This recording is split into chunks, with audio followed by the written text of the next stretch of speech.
नमस्कार। आज हम जरा बात करते हैं broach life care hospital limited की। नाम से तो लगता है ये हेल्थ केयर सर्विसेज की कंपनी है। हाँ बिल्कुल, हेल्थ केयर सेक्टर। हमारे पास जो जानकारी है वो एक स्टॉक एनालिसिस पेज से है और इसमें आंकड़े 27 जून 2025 तक के हैं। ठीक है। तो आज कोशिश रहेगी कि इसकी मुख्य बातें समझे, मतलब कंपनी क्या करती है और स्टॉक मार्केट में अभी क्या हाल है इसका। जरूर जरूर। तो broach life care hospital limited, इसका बीएससी कोड है 544231। ये मुख्य रूप से हेल्थ केयर सेवाएं देती है। पर एक चीज थोड़ी अजीब लगी। क्या चीज? इसे क्लासिफाई किया गया है डाइवर्सिफाइड कंज्यूमर सर्विसेज सेक्टर में और हेल्थ केयर फैसिलिटीज इंडस्ट्री में। अब ये डाइवर्सिफाइड कंज्यूमर सर्विसेज ये हेल्थ केयर कंपनी के लिए थोड़ा हटके नहीं है? हाँ, ये पॉइंट तो है। आमतौर पर अस्पताल सीधे हेल्थ केयर सेक्टर में ही आते हैं। हाँ। डाइवर्सिफाइड कंज्यूमर सर्विसेज का मतलब हो सकता है कि शायद ये सिर्फ हॉस्पिटल नहीं चलाते, कुछ और भी सेवाएं देते हों। हो सकता है, या फिर इनका फोकस थोड़ा अलग हो। हाँ, या शायद इनका दायरा बड़ा हो, मतलब सिर्फ टिपिकल मरीजों के अलावा भी कुछ हो। बिना ज़्यादा डिटेल्स के कहना मुश्किल है, पर हाँ, ये क्लासिफिकेशन थोड़ा सोचने पर मजबूर करता है कि इनका बिजनेस मॉडल क्या है एग्जैक्टली। अच्छा, अब जरा इसके शेयर प्राइस पर आते हैं।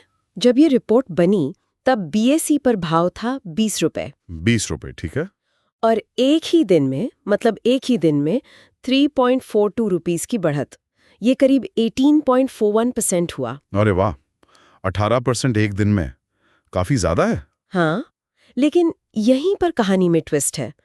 ये शेयर अपने 52 हफ्ते के हाई से करीब 58% नीचे ट्रेड कर रहा था। ओहो, मतलब एक तरफ एक दिन में इतनी तेजी, हाँ, और दूसरी तरफ साल भर का ट्रेंड इतना खराब कि 58% नीचे। ये तो बड़ा विरोधाभास है। किसी छोटी मोटी खबर या शायद किसी ऑपरेटर एक्टिविटी का नतीजा भी हो सकती है। जी। जो वॉल्यूम है 24,000 शेयर्स का बीएसई पर, वो भी बहुत ज्यादा नहीं है। अच्छा। लेकिन 52 वीक्स के हाई से इतनी बड़ी गिरावट, वो ज्यादा चिंता की बात है।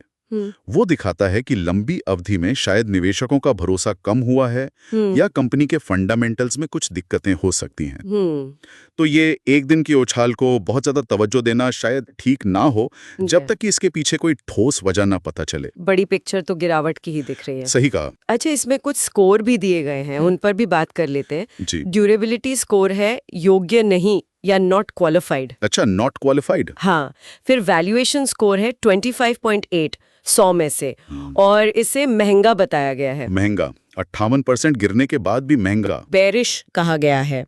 तो ये स्कोर क्या बता रहे हैं? ये स्कोर तो काफी हद तक मतलब नकारात्मक तस्वीर दिखा रहे हैं। देखिए, वैल्यूएशन स्कोर महंगा है, वो भी इतनी गिरावट के बाद। इसका मतलब कि कंपनी की कमाई या एसेट्स के मुकाबले शेयर का भाव अभी भी ज्यादा लगता है एनालिस्ट्स को। मोमेंटम स्कोर बेरिश है, मतलब तकनीकी चार्ट्स पर अभी कमजोरी के ही संकेत हैं और गिरावट आ सकती है।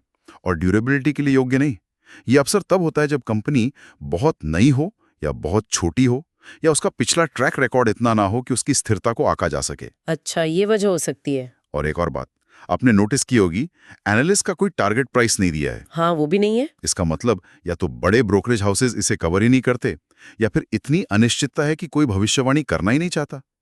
ये सब मिलकर तो थोड़ी चिंताजनक तस्वीर बनाते हैं। बिल्कुल। एक और चीज थी इसमें, स्वॉट एनालिसिस। उसमें 12 स्ट्रेंथ्स के नहीं है, 6 वीकनेस भी हैं। ठीक है। स्ट्रेंथ्स और वीकनेस पर अपॉर्चुनिटीज यानी अवसर 0 और थ्रेट्स यानी खतरे वो भी 0। क्या ऐसा हो सकता है, खासकर हेल्थ केयर जैसे सेक्टर में? नहीं, ये तो बहुत ही अजीब है।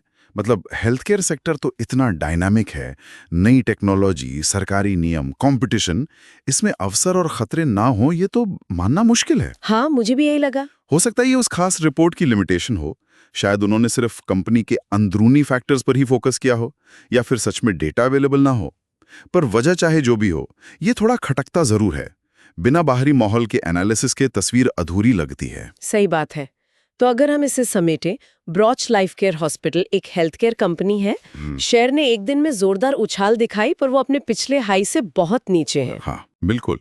और ऊपर से एनालिस्ट कवरेज की कमी और वो अजीब सा स्वॉट एनालिसिस जिसमें अपॉर्चुनिटीज और थ्रेट्स गायब हैं। तो सब मिला के तस्वीर काफी उलझी हुई सी लगती है। हाँ बिल्कुल। और ये सोचने पे मजबूर करता है कि जब आप किसी स्टॉक को देख रहे हो, तो एक दिन की ऐसी तेजी या गिरावट को कितना वजन देना चाहिए। खासकर जब कंपनी के फंडामेंटल्स, वैल्यूएशन और लंबी अवधि के संकेत कुछ और ही इशारा कर रहे हों। ये संतुलन बनाना जरूरी है। ये तो है। और क्या इसकी मिलीजुली थोड़ी विरोधाभासी तस्वीर किसी अनदेखे मौके की तरफ इशारा करती है, या ये सिर्फ एक चेतावनी है कि भाई अभी जरा संभाल कर?